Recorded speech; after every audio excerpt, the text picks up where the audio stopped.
Déjà, merci pour les premiers retours. Donc, comme je disais, je vais créer ce format vidéo pour essayer d'échanger sur des problématiques qui me tiennent à cœur, que ce soit dans le domaine de l'expérience utilisateur, que ce soit dans le domaine de l'entrepreneuriat, du marketing, bref, tous ces domaines que je brosse au quotidien, sur lesquels je peux m'exprimer librement et un peu donner de mon expertise, un peu apprendre de vous aussi apprendre de moi, bref, le champ il est ouvert quoi. Il y a des gens qui m'écrivent, qui me disent Joël, parfait, Darko, j'ai créé un truc, est-ce que tu peux cliquer dessus? Est-ce que tu peux m'aider? J'ai besoin de ton like et tout. Est-ce que même si je clique sur ce like, ça va apporter quelque chose de plus à votre startup? Parce que moi, je serais venu cliquer sur ce like, c'est que cette startup m'apportait quelque chose de plus. C'est pour vous dire en fait qu'avant de créer un business, que ce soit une startup, que ce soit une application, que ce soit n'importe quoi, allez sur la base d'une vraie problématique. Je ne fais pas cette vidéo pour gueuler ou bien pour dire quoi que ce soit, mais c'est pour vous éduquer sur le fait que toute entreprise se crée sur la base d'un vrai insight. Et moi, j'entends quoi par insight? Insight, ça part de la base d'un problème réel qui peut être vécu par deux faces, soit une expérience professionnelle, soit d'un constat général. Et sur ces deux bases, ou bien sur l'un ou l'autre, tu peux créer une application qui marche. Je prends un exemple. J'ai eu besoin de me coiffer à domicile. Et en plus, tu te rends compte que tu as besoin de te coiffer à domicile. Tu vas aller taper sur Internet, coiffeur à domicile africain, tu ne trouves pas grand-chose.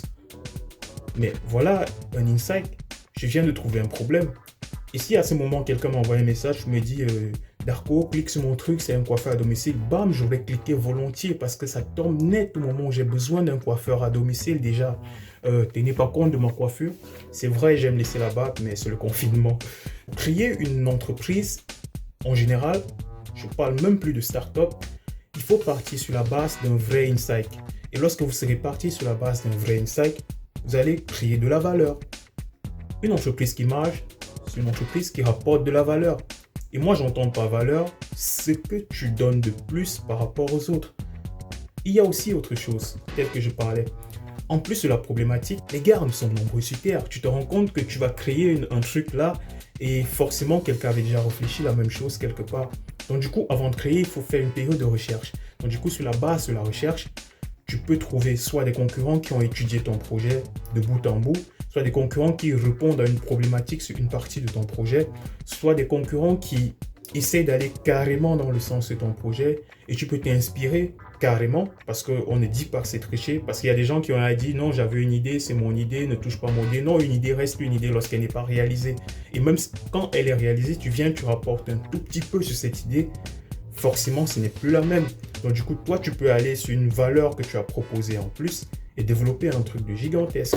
Donc en fait, aller sur la base des vrais insights, développer un produit avec une valeur en plus. Je viendrai sur la proposition de valeur. Il y a la Value Proposition Canvas qui existe. Ça permet de faire des études de cas basées utilisateur.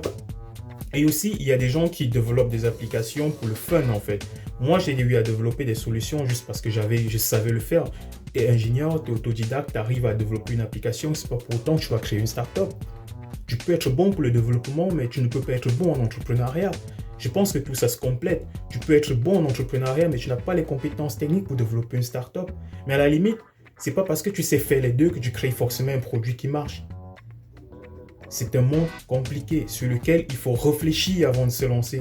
Non, on ne reste pas start-up toute sa vie. Start-up, c'est une étape tournée autour de 3 concepts, c'est-à-dire aller sur la base d'un insight, avoir une proposition de valeur, étudier ses concurrents et garder en idée que l'innovation, personne n'a le monopole. Voilà, c'était ma première vidéo. Je fais juste un test. Ramenez-moi vos critiques, envoyez-moi des messages. Si vous n'aimez pas ce que je dis, on peut en parler en commentaire. Ciao. Merci.